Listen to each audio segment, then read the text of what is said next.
احنا جينا للدورة التكوينية منظمتها الجمعية المنظمة العالمية الأمم المتحدة اليونسكو باش نثقف رواحنا في المستوى القانوني وباش نشوفوا شنو هي المشاكل اللي صارت في الدستور.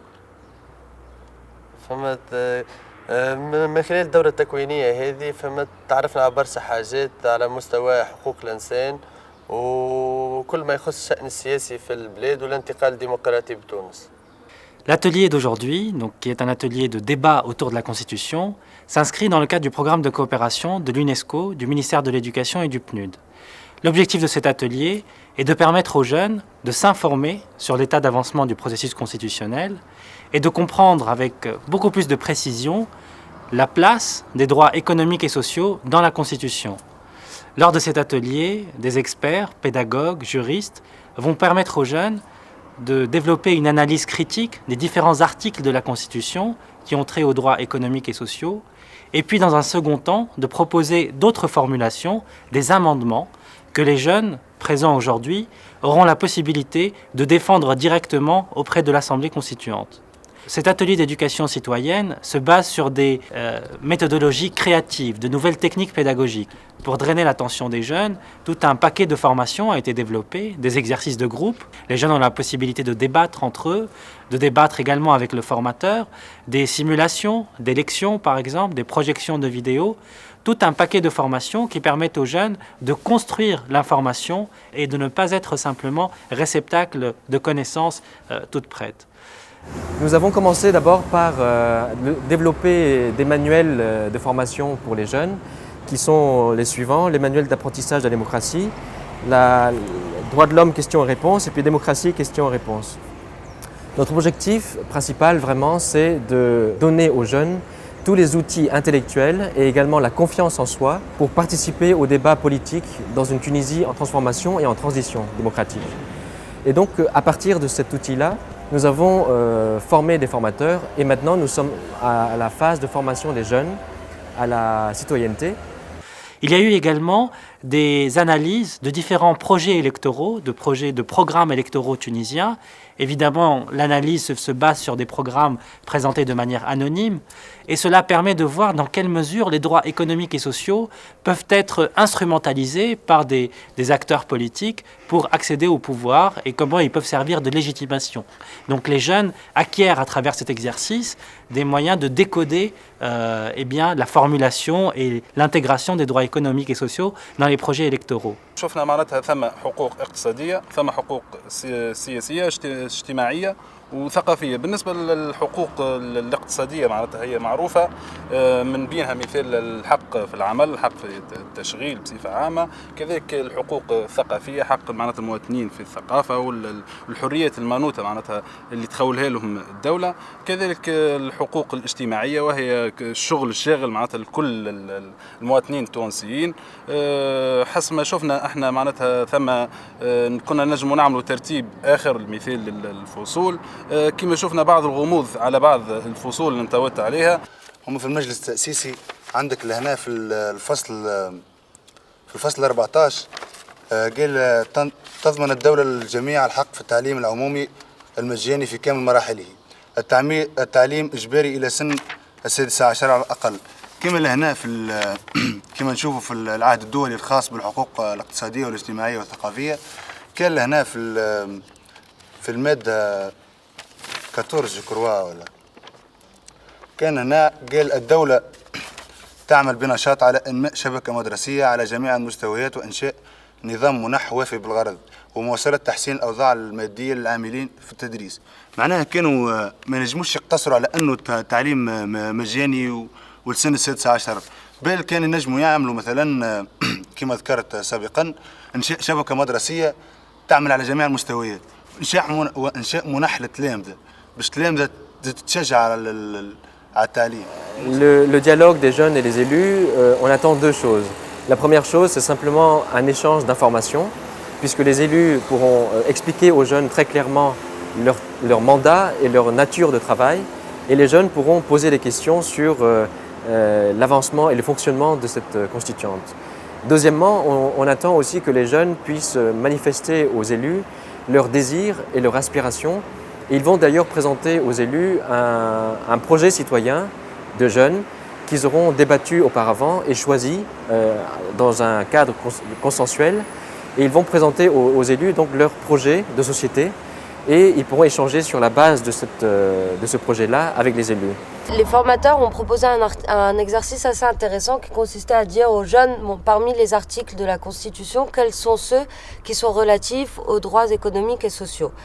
Et qu'est-ce que vous proposeriez, vous, comme reformulation ou comme changement voilà, dans ces articles-là? Et donc dans cet exercice, alors les jeunes ont relevé donc ceux relatifs au droit au travail essentiellement, droit à l'éducation, droit à la santé, et leur proposition démontrait un intérêt particulier, une forte sensibilité quant aux disparités régionales et aux questions de travail et d'emploi. حكينا على انه نسبه الفقر، ما حكيناش على نسبه الفقر مثلا، ما نحكينا اي واحد نسبه الفقر نسبه 15%. اي واحد ينجم يقول لك عندي فقر منتهى. عندنا احصائيات، اما نحن نجم نقولوا لهم راه ما عندناش الاحصائيات هذه، تو هما باش يتفاعلوا معنا انه ما عندناش الاحصائيات بالضبط، اما الناس الكل متفقه معنا انه سيدي بوزيد عندها نسبه فقر كبيره. نجم نقولوا نطمح امشي نطمح ان تكون تونس السباقه، امشي نطمح ان تكون تونس السباقه افريقيا في المصادقه على البروتوكول، في المسابقه على البروتوكول الاضافي. Un autre exercice a démarré aujourd'hui. Il consiste à permettre aux jeunes de découvrir les pactes internationaux ratifiés par la Tunisie et ainsi que le protocole facultatif qui est un texte qui n'a pas été ratifié, qui a été ratifié par très peu de pays dans le monde. La Tunisie a émis des réserves puisque ce protocole implique des obligations importantes pour les États et les jeunes donc, présents aujourd'hui vont comprendre pourquoi est-ce que certains États émettent des réserves à l'égard de ce texte et quel travail de plaidoyer peuvent-ils mener en tant que jeunes et dans leur localité pour que la Tunisie ratifie ce protocole et puisse garantir de manière plus effective les droits économiques et sociaux des jeunes. لازمك أول جملة لازمك تخلي المجلس التأسيسي نجم يسمع، خاطر كان تبدله بجملة تفهم ماش باش يخزر أصلا. هي لازم واحد. لا أرى أي سبب للبلاد التونسية لعدم المشاركة في البروتوكول الإضافي. بالرغم من محاولات البلاد التونسية من تجاوز هذه الأزمة إلا أنها غضت النظر على دخولها في البروتوكول، على عقدها، معناها عقد الاتفاقية اللي نتاع. مش كيف ما هكا، نحن مش باش نعملوا واحد رانا سبق صحفي عندنا السلطة معناها أنت المجلس التأسيسي قدامك وأنت باقي ترافع. أنت تنجم تنطلق في التمهيد نتاعك تقول مثلا تونس مصادقة يعني منذ سنوات عديدة على العهد الدولي الاقتصادي والاجتماعي اللي هو يكرس العديد من الحقوق كان الحق فيها قدامكم العمل كل، لكن اللي يحصل لي في التطبيق ما كانش فما ضمان فعلي وواقعي، وهذا هو اللي ادى مثلا لحصول معناها هذه انعدام التوازن الجهوي. فهمت توريت الواقع وكيفاش معناها انطلاقا من هذا فما اهميه للمصادقه على البروتوكول. نحن المشكله نتاعنا لازمنا نحطوا الموضوع في اطاره باش نجموا نحكوا من بعد، خاطر هذيك حاجه نتوسعوا فيها في التحليل نتاعنا. لازم نقول لك راهي هذه تضمن لي انها باش تدافع لي على حقوقي الاقتصاديه والاجتماعيه والثقافيه، ومعناها تسهل للمواطن اذا ما كاش الحقوق نتاعو داخليا باش انه يتوجه معناها المحكمه هذه باش يشوف فماش حلول خارجيه تمكنوا منها هذه، تساعدوا انها بوسائل الخارجيه تحاول تضغط على الدوله انها الدوله باش تحاول تشوف حل للمشكله هذه. توريتها الفكره هذه واللي عملنا له صياغه تو نحاول نعملوا له صياغه فينال نعاودوا نقروا، كان شفنا تكرار وشفنا حاجه لازم نسبقوها ولا حاجه لازم نخلوها في الاخر نعاودوا مما يدفعنا الى ايجاد حلول. لا استنى خلينا لا اعطينا الحل ومن بعد رجعنا للمشكل. نرجعوا كيفاش معناها تكون بلادنا اول دوله هي اول دوله اسلاميه وعربيه وافريقيه نكتبوا في الوضع نتاع الدول اللي ذكرتيهم، في الوضع التي فالدول التي صادقت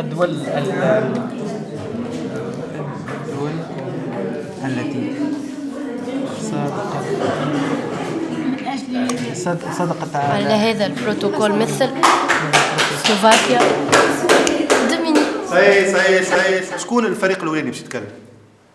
الفريق الاول بالاول. لا تفضل انت. السادة أعضاء وعضوات المجلس التأسيسي، يشرفنا اليوم الحضور كجمعيات مجتمع مدني من أجل مناقشة مشروع المصادقة الدولة التونسية على البروتوكول الإضافي المتعلق بالحقوق الاقتصادية والاجتماعية والثقافية الصادر عن الجمعية العامة للأمم المتحدة بتاريخ 10 ديسمبر 2008. السادة والسيدات أعضاء المجلس التأسيسي، مع فخرنا بالثورة التونسية وبخصوص العهد الدولي الخاص بالحقوق الاقتصادية والاجتماعية والثقافية التي صادقت عليها تونس سنة 1968، من الشرف لنا أن تكون تونس السباقة أفريقيا وعربيا على المصادقة على البروتوكول الإضافي الذي صودق عليه من قبل 8 دول من أصل 10، والذي يمكن الأفراد والجماعات في صورة انتهاك الحقوق الاجتماعية والثقافية والاقتصادية بتقديم شكوى لهذا البروتوكول، وهذا الذي يضمن للأفراد والجماعات حق التمتع به وضمان التتبعات اللازمة. لذا لا أرى أي موانع تمنعكم من إبرام هذه الاتفاقية، وعلى أساس هذا أرجو منكم قبول هذا الطلب.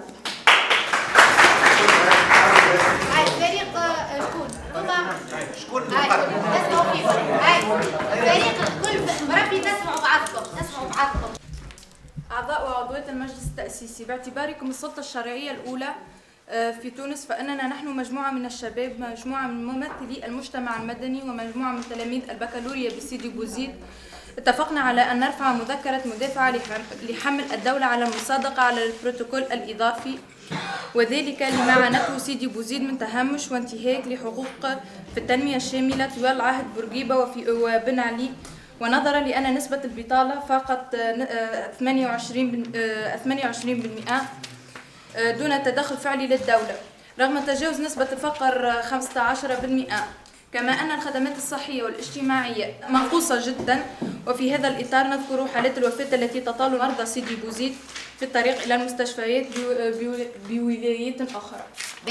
اللي لاحظوا في المدافعة هذه اللي هي تقريبا اكتفت باستنتاج وضع الحقوق الاقتصادية والاجتماعية. ايش معناها؟ يعني في المدافعة متاعكم ما وريتوش شنو باش تغير المصادقة بالنسبة لهذه الحقوق. هذه هي المدافعة، يعني أنك تقنع السلطة بضرورة المصادقة. انتم باش عملتوا قلتوا ناقصين حقوق كذا كذا، شنو تعرفش تنجم تجاوبوا الدولة، تقول لك أنا هاني عندي في الدستور الحقوق الاقتصادية ناوية باش نحميهم لك، وهني المصادقة على العهد الدولي للحقوق الاقتصادية والاجتماعية. دونك شو ينقص في المدافعة نتاعكم؟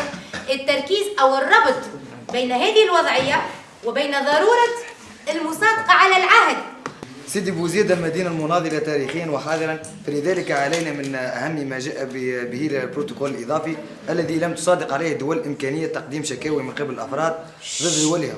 اللجنة التي وضعت من قبل الدول التي صادقت على العهد الدولي للحقوق الاقتصادية والاجتماعية والثقافية ولقبول الشكاوي من قبل الأفراد ضرورة استنزاف جميع الحلول المتمثلة في الطعن الوطني الداخلي. دونك انتم واش عملتوا المدافعة نتاعكم؟ جيتوا قدام السلطة اللي عندها اتخاذ القرار وقلتوا لها راكم كي باش تصادقوا راكم باش تخربوها على روسكم. ايش قلت؟ معناها فقط يعني نلخص ايش قلتوا؟ قلتوا اللي بالمصادقة هذه راهو الأشخاص باش نجم تشكي لكم. هذه زعما لغة تشجع على المصادقة؟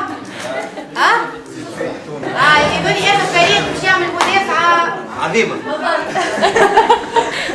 نحن ثلة من المجتمع المدني. نحن ثلة من المجتمع المدني نتقدم إلى المجلس التأسيسي بالمصادقة على البروتوكول الإضافي، ذلك لأنه يعمل على المصلحة العامة لتونس، وأن تونس إذا ما صادقت ستحظى بسمعة طيبة في المجموعة الدولية. صحيح. مثلا. Le plus simple, le plus beau.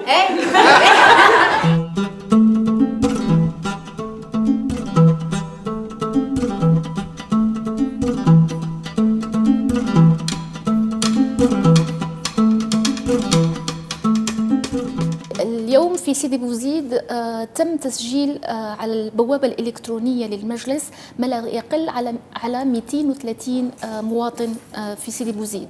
اللي أكدوا حضورهم كان حوالي 180 مواطن، واللي جاوا فعليا للورشة كانوا حوالي 140 مواطن، من بينهم حوالي 22 امرأة، ومن نفس العدد من حيث التمثيل الشبابي. دور الشباب دور محوري وجوهري في الدستور هذا بحد ذاته، لأنه الثورة كانت ثورة شبابية بالدرجة الأولى، واللي عملها ثورة الشباب. إذا من الضروري أنه الشباب يشوفوا روحهم في الدستور، وأنه تكون ولو كما قالها شاب من الشبان في إحدى الولايات، نحبوا أنه الدستور على الأقل في التوطئة يشير للدور اللي لعبوا الشباب، ويعطي كما نقولوا احنا غوندغ اوماج للشباب اللي عمل الثورة واللي أسس اللبنات الأولى للديمقراطية والانتقال الديمقراطي في تونس. من الضروري أنه نعودوا للشباب أولا، نشوفوا رأيهم في الدستور واقتراحاتهم في الدستور، ومن الضروري أيضا أن نجسد تطلعات الشباب في الدستور القادم لتونس. اليوم نحب نحكي على جزئيات ممكن المجلس التأسيسي يصدق عليها، معناها رأي، هو بداء رأي مش معناها هو بداء رأي وكهو. لازم معناها ثم بروتوكول معناها نحب المجلس التأسيسي صدق عليه، اللي هو البروتوكول الإضافي ضمان حقوق الحريات والحقوق الاقتصادية والثقافية والاجتماعية، اللي هبط في 10 ديسمبر، اللي أصدر في 10 ديسمبر 2008 احتفالا بخمسينية الإعلان العالمي لحقوق الإنسان 10 ديسمبر 1948. نحب المجلس التأسيسي صدق عليه باش تكون تونس أول دولة عربية مسلمة سباقة في مثل هذه البروتوكولات. وحاجة أخرى معناها المجلس التأسيسي نقول له الأعضاء كلهم لازم يزربوا شوية، خاطر وضع البلاد ما عادش يتحمل أكثر على جميع المستويات اقتصاديا واجتماعيا. وكاو سيتو. ونطلبوا زيادة من المجلس التأسيسي أنهم يأخذوا بعين الاعتبار تاريخ 17 ديسمبر كتاريخ أول الثورة التونسية، وخاطر الثورة تبدأ من تتقيد من بدايتها مش من نهاية 14 جانفي. بالنسبة للبروتوكول الإضافي اللي حكى عليه زميلي، فأنا أرى أنه ليس ضد الدستور، فمن يقول أن هذا البروتوكول مناقض للدستور فهو لا، فالدستور مهمته ضمان الحقوق الاجتماعية والثقافية للإنسان، وهذا البروتوكول والاقتصادية، وهذا البروتوكول يضمن لنا هذه الحقوق. أيها الحضور الكريم، هل تعلمون أنه وقع التلاعب والسمسرة بالقضية الفلسطينية؟ إنها لخيبة أمل، ونحن دافعنا ولحد الساعة ندافع، وفي المستقبل سندافع عن فصل يجرم التطبيع مع الكيان الصهيوني، ومن هنا نعلن تضامننا المطلق مع شعبنا في فلسطين الحبيبة، وتسقط قطر وتسقط أمريكا، والخزي والعار للخونة والعملاء. وأؤكد مرة أخرى أن الجبلاء لا يصنعون التاريخ. ومعلومة صغيرة، أن السياسة ما فيهاش إلا غالب، واللي ما ينجمش تروح ويستقيل.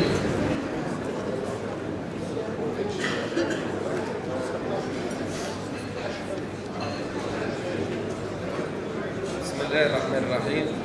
تحية لجميع الحاضرين، تحية ومرحبا بكم هنا. نحن الآن على الأرض السباقة في النضال عبر التاريخ. سيدي بوزيد تعود بعد أكثر من 50 سنة من انطلاق أول رصاصة ضد المستعمر، وتطلق كذلك الشرارة الأولى لمستقبل تونس تحت شعار التشغيل استحقاقي عصابة السراج. ولكن للأسف هذا التملص من المسؤولية في الدستور في الباب الثاني الحقوق والحريات الفصل 26 العمل الحق لكل مواطن وتبذل الدولة كل المجهودات لضمانه. الشغل هو حق لكل مواطن، ولا نقول العمل، لأن العمل حق طبيعي لكل فرد وله الحرية في اختيار طبيعته. ثانيا هذا الهروب من المسؤولية، فلا نقول أن الدولة تبذل كل المجهودات، بل هي مطالبة وملزمة بذلك، ويمكن أن تحاسب في حالة عدم قيامها بتوفير هذا الشغل. نحن مجموعة من الشباب اللي حضرنا الدورة التكوينية اللي نظمتها اليونسكو بالتنظيم مع وزارة التربية. الفورماسيون اللي تعرضنا لها هي في التكوين حول الديمقراطية وحقوق الإنسان والانتقال الديمقراطي. طرقنا في الندوة هذه الاطلاع على مشروع مسودة الدستور، واللي هي فادتنا برشا اليوم في حوارنا مع أعضاء ونواب المجلس التأسيسي. من ناحية أن اطلعنا على الفصول قبل ما حضرنا الندوة، وعرفنا معناها الحقوق الاجتماعية والاقتصادية، وعرفنا كيفاش نوظفوا الشيء هذا فيما هو إيجابي للنقاشات. اليوم قدمنا معناها مقترحات تخص توطئة الدستور. معناها حابين ندوا معناها بنضالات معناها الشعب التونسي، وبالأخص معناها ولاية سيدي بوزيد معناها منذ معناها الاستعمار. معناها حبينا نخصوها في توطئة متاع الدستور. كان عندنا معناها بعض التساؤلات معناها حول معناها سيرورة عمل المجلس التأسيسي، ذكرناه لهم اليوم. مؤاخذات معناها على مواقفهم وعلى تحولاتهم معناها من كتل إلى كتل أخرى، معناها هذه ما تسمى معناها خيانة للشعب التونسي بحكم أنهم اختيارهم معناها اختاروهم على أساس كتل معينة تحولوا، معناها ما هوش اختيار الشعب التونسي. هذا الفورماسيون اللي عملناها هنا مع اليونسكو عاونتنا برشا، فهمنا برشا حاجات، عرفنا وقتاش اللي لازمنا نتكلموا وقتاش اللي لازمنا نسمعوا للآخرين. عاونتنا برشا. اليوم حكينا معناها اللي كنا ما نجموش نحكوه حكيناه اليوم وكما يلزم. جماعة متاع المجلس التأسيسي سمعونا، هو الباهي نحكينا نحن وسمعونا، ما إن شاء الله الكلام متاعنا يوصل بالحق. لاحظت ثم معناها التدخلات كانت من تقريبا تدخلات متكررة، معناتها ثم برشا تدخلات تعاودت. شفت نفس النقاط معناها تدخلات من أقصى اليمين، تدخلات من أقصى اليسار. مثلا ثم حاجة أنا لاحظتها عن المطلب متاع إدراج الشريعة كمصدر أول للدستور، ويقابله من الجهة الأخرى إدراج الحقوق الكونية في الدستور، معناها اللي هم مطلبين معناها يمثلوا تقريبا متناقضين ولا حاجة كما هكا. ثم مطلب اللي تذكر اليوم اللي ممكن ياسر ما تذكرش في بعض الولايات الأخرى، وهو إدراج 17 ديسمبر 2010 كتاريخ للثورة، وبرشا ناس أكدت عليه، تقريبا نصف الحضور متدخلين أكدوا على تاريخ 17 ديسمبر. كذلك مطلب إدراج فصلي وجرم التطبيع، هذا يزيد ذكروه برشا. قبل ما ندخل نحكي على مسودة الدستور، حب نسأل سؤال أعضاء المجلس التأسيسي. لنفترض أن مسودة الدستور تم مناقشتها داخل المجلس التأسيسي وتم رفضها في القراءة الأولى والثانية وتم عرضها على الاستفتاء، وقام الشعب برفض هذه المسودة. واضح. بالنسبة لما يتعلق بالتوطئة، هناك جملة من المفاهيم الفضفاضة والقابلة للتأويل تعكس حالة التدافع السياسي، ومسودة الدستور لابد أن تبنى على التوافق السياسي وليس التدافع السياسي، لأن هذا الدستور لا يمثل الأغلبية الفائزة داخل المجلس التأسيسي، بل يمثل كافة الشعب التونسي. وهناك جملة من المصطلحات والمفاهيم لابد من تحديدها. مسألة مثلا التدافع السياسي لابد تعويضها بالتنافس السياسي. حق التنظم لابد من استبدال هذا المصطلح بحق المشاركة القائم على التعددية. علوية القانون عن أي قانون لابد استبدال هذا المصطلح بعلوية الدستور. مفهوم كائن مكرم، هل هو كائن مكرم من الله أم من المعاهدات الدولية؟ مفهوم ثوابت الإسلام ومقاصده، نحن نعرف أن الإسلام هو بحد ذاته مقصد. بالنسبة إلى التعامل مع البيئة لابد من استبدالها بضرورة الحفاظ على البيئة. أنا فرحان برشا زاد إني اليوم حاضر مع أعضاء المجلس التأسيسي لمناقشة مسودة الدستور. أولا علاش أنا فرحان برشا؟ لأن أتيحت لي الفرصة باش نعبر عن رأيي في مسودة الدستور.